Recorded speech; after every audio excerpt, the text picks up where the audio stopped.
पाकिस्तान के सेना प्रमुख का कबूलनामा। कारगिल युद्ध में शामिल थी पाक सेना। कारगिल युद्ध पर पाकिस्तानी सेना का कबूलनामा। 25 साल बाद पाकिस्तानी सेना ने कबूली बात। पाक सेना प्रमुख असीम मुनीर का कबूलनामा।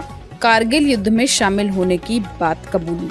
आसिम मुनीर, पाकिस्तान के चीफ ऑफ आर्मी स्टाफ ने यह कबूल लिया है कि कारगिल में पाकिस्तानी फौज मुलविस थी। हमें तो पता ही था, भारतीय सेना ने तो इनके फौजियों को दफनाया है, वहां पे नमाज जनाजा पढ़वाई है, गार्ड ऑफ ऑनर दिया है।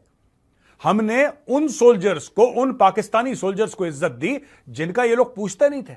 नवाज शरीफ ने भी स्वीकारा, जो परवेज मुशर्रफ थे उन्होंने भी स्वीकारा, लेकिन यहाँ पर अलग बात यह है कि तब वो दोनों अपने पद से हट चुके थे। यहाँ पर असीम मुनीर साहब जो हैं वो अपने पद पर बने हुए हैं, इसलिए ये बात और ज़्यादा मायने रखती है कि वो ये बात स्वीकार कर रहे हैं कि करगिल युद्ध में पाकिस्तानी सेना का हाथ था, और पहले वो इनकार करते रहे इस बात से।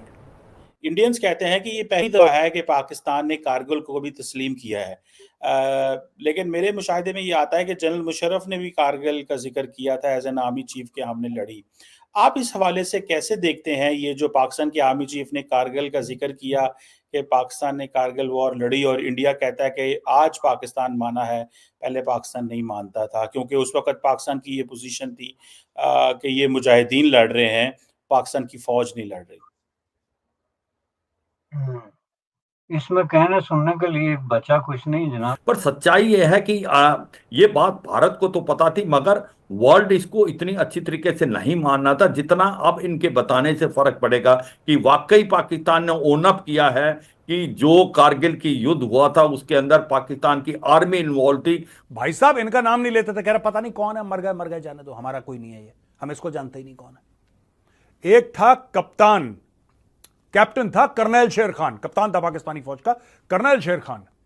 जब वो मारा गया तो पाकिस्तानियों ने बोला कि साहब हम तो उसको जानते ही नहीं है कौन है, कहा हमारा तो है नहीं है, मरमुरा गया होगा कोई, ये है कोई मुजाहिदीन, ये so called Kashmiri freedom fighter है कोई, हमारा बंदा है ही नहीं। फिर उसके बाद भारत के एक ब्रिगेडियर थे एमपीएस बाजवा साहब, ब्रिगेडियर एमपीएस बाजवा साहब, उन्होंने साइटेशन लिखा कि ये जो बच्चा है ये बड़ी बहादुरी से, ठीक है हमने इसकी जान ले ली, ये हमारा दुश्मन था लेकिन बड़ी बहादुरी से लड़ा। तब उसको पाकिस्तान का जो टॉप अवार्ड है, करेज का, ब्रेवरी का टॉप अवार्ड, तब उसको दिया गया। ये दोगलापन है पाकिस्तानी फौज का। जय हिंद दोस्तों, पाकिस्तानी रिएक्शन वीडियो में फिर से स्वागत है। दोस्तों, पाकिस्तान ने कबूला है कि कारगिल युद्ध में पाकिस्तान की सेना थी और वह बुरी तरह से हारी थी, और अब जो सैनिक मरे थे हमने वो वापस भी नहीं लिए थे, हमने कह दिया था ये हमारे नहीं है, और अब पाकिस्तान के जनरल ने खुद माना है, पहले भी माना है, लेकिन वो पहले पद छोड़ चुके थे जो पहले अधिकारी थे, लेकिन जो अब के हैं वो बने हुए हैं पद पर। तो चलिए देखते हैं पाकिस्तानी रिएक्शन वीडियो, और वीडियो अच्छी लगे तो लाइक कर दें, शेयर कर दें, और हमारे चैनल को सब्सक्राइब कर लें यदि आप इस तरह की वीडियो देखना पसंद करते हो तो। कि नवाज शरीफ ने भी स्वीकारा, जो परवेज मुशर्रफ थे उन्होंने भी स्वीकारा, लेकिन यहाँ पर अलग बात यह है कि तब वो दोनों अपने पद से हट चुके थे। यहाँ पर असीम मुनीर साहब जो हैं वो अपने पद पर बने हुए हैं, इसलिए ये बात और ज़्यादा मायने रखती है कि वो ये बात स्वीकार कर रहे हैं कि करगिल युद्ध में पाकिस्तानी सेना का हाथ था, और पहले वो इनकार करते रहे इस बात से। हाँ बिल्कुल, देखो अदिति, इसमें कोई शक नहीं कि ये पहली बार है कि एक सर्विंग आर्मी चीफ वो एक्सेप्ट कर रहा है 25 साल के बाद कि कारगिल लड़ाई के अंदर पाकिस्तान की आर्मी इन्वॉल्व थी, क्योंकि जब भी अभी तक किसी ने इसको माना है तो वह उस पद पे नहीं है, वो रिटायर है, उसकी कोई अहमियत नहीं। बस आज की तारीख में जो 6 सितंबर को डिफेंस डे में जहां पर chief of army staff Asim Munir बोल रहे थे, उन्होंने ये बिल्कुल बोल्डली एक्सेप्ट किया कि पाकिस्तान की फौज इसमें इन्वॉल्व थी। 1948, 65, 71 की लड़ाई, कारगिल और साइचन के ग्लेशियर के बारे में जब बात बताई तो उन्होंने बोला कि किस प्रकार से उनके जवान शहीद हुए। पर सच्चाई ये है कि ये बात भारत को तो पता थी, मगर वर्ल्ड इसको इतनी अच्छी तरीके से नहीं मानना था जितना अब इनके बताने से फर्क पड़ेगा कि वाकई पाकिस्तान ने ओन अप किया है कि जो कारगिल की युद्ध हुआ था उसके अंदर पाकिस्तान की आर्मी इन्वॉल्व थी, उसकी 7 से 8 एनएलआई की बटालियन थी, एसएसजी कमांडोज भी कई जगह पर आए हुए थे। ये भी सच्चाई है कि पाकिस्तान अपने जो जवानों की और अफसर की डेड बॉडी लेने से मना कर दिया, क्योंकि उन्होंने बोला कि ये फौजी अफसर हमारे और जवान हमारे हैं ही नहीं। ये अलग बात है, भारत की विनम्रता देखिए कि हमने फुल मिलिट्री ऑनर के साथ उनका आखिरी संस्कार किया।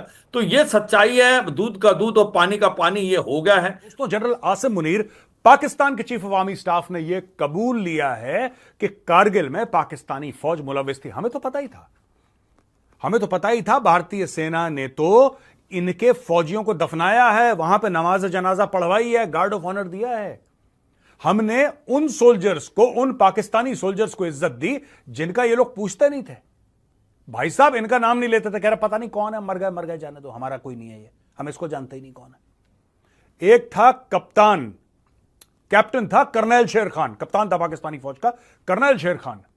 जब वो मारा गया तो पाकिस्तानियों ने बोला कि साहब हम तो इसको जानते ही नहीं है कौन है, कहा हमारा तो है नहीं है, मरमुरा गया होगा कोई, ये है कोई मुजाहिदीन, ये so called Kashmiri freedom fighter है कोई, हमारा बंदा है ही नहीं।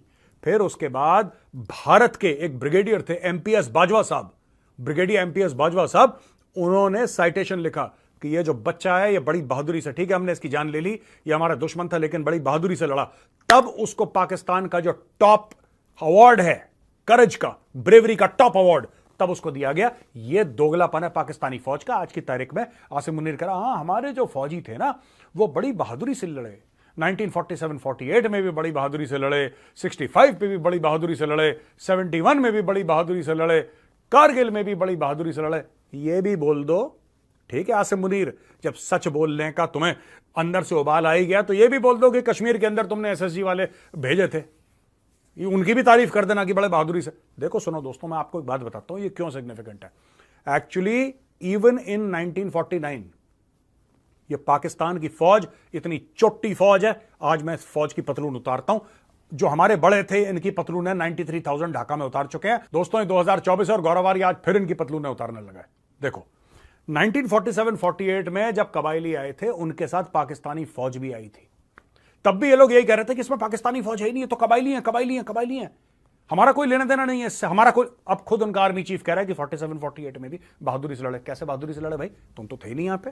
ये तो एक ऐसा टॉपिक है जिसपे बहुत ज्यादा कन्वर्सेशन हुई है अक्रॉस द बॉर्डर, स्पेसिफिकली जो मिलिट्री सर्कल्स हैं दोनों तरफ से। तो इसमें कोई शक नहीं कि पाकिस्तान की जो फर्स्ट हैंड पोजीशन रही है वो ये रही है कि जी हम तो इसमें इन्वॉल्व नहीं थे, बल्कि ये मुजाहिदीन थे जो कश्मीर से आए थे और वहाँ पे लड़ रहे थे। तो इस हवाले से उन्होंने एक बड़े पैमाने पे जो है वो डॉक्यूमेंटेशन और पेपर वर्क भी किया हुआ था कि कितने लोग थे, कितने लोग मारे गए, क्या चीज हुई, और उसके नतीजे में जो फॉल आउट हुआ बाद में वो भी आप लोगों ने देखा कि वहाँ पे जो लोग जो कैजुअल्टीज हुई हैं उनकी जो डेड बॉडीज हैं वो रिसीव करने से इनकार कर दिया गया था, क्योंकि जब आपकी पोजीशन ये है कि हम तो है ही नहीं तो आप ज़ाहिर डेड बॉडी तो नहीं वसूल कर सकते।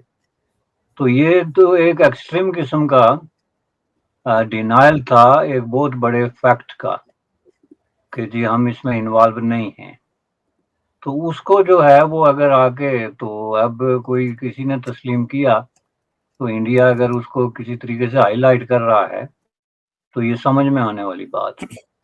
सर क्या वजह है कि पाकिस्तान आज तक इसको हाईलाइट, इसको मानता नहीं रहा, या पाकिस्तान के किसी आर्मी चीफ ने या वजीर आज़म ने इसका जिक्र क्यों नहीं किया फिर आज तक, या अभी क्यों किया गया है, पहले क्यों नहीं किया गया? नहीं ये तो क्या बात है कि मानता क्यों नहीं, पाकिस्तान तो पहले दिन से उसकी ये पोजीशन रही, क्योंकि उसमें जो है वो जिस तरीके से ये ऑपरेशन किया गया उसके बेशुमार जो पहलू हैं। पहली बात ये है कि ये जो गवर्नमेंट वहाँ पे इन प्लेस थी वो उसकी मर्जी के बगैर बाकौल एस्टेब्लिशमेंट के ये सारा खेल जो है वो खेला गया, किसी को कंसल्ट नहीं किया गया, ना ही गवर्नमेंट को, ना ही अवामी हलकों को, और ना ही किसी भी तरीके से कंसल्टेशन का कोई और प्रोसेस जो है वो फॉलो किया गया। तो इस हवाले से ये एक टोटली इलेजिटिमेट किस्म की एक एडवेंचर था जो चंद लोगों ने, और खुद चंद लोगों के अंदर आप देखें कि मिलिट्री सर्कल्स के अंदर ये एक बहुत बड़ा इस पे जो है एतराज रहा है कि उसको एतमाद में नहीं लिया गया। इवन टॉप 2-3 बंदे जो हैं वो भी नहीं, 2 बंदे जो थे उनको एतमाद में लिया गया, और वो भी पूरे तरीके से नीति ग्रिटी समेत नहीं। तो इस हवाले से आप यूं समझ लें तो ये एक बहुत ही सोलो किस्म का एक ऑपरेशन था, जिसके पीछे बहुत बड़े बड़े जो है वो डेंजरस किस्म के मैसेजेस थे।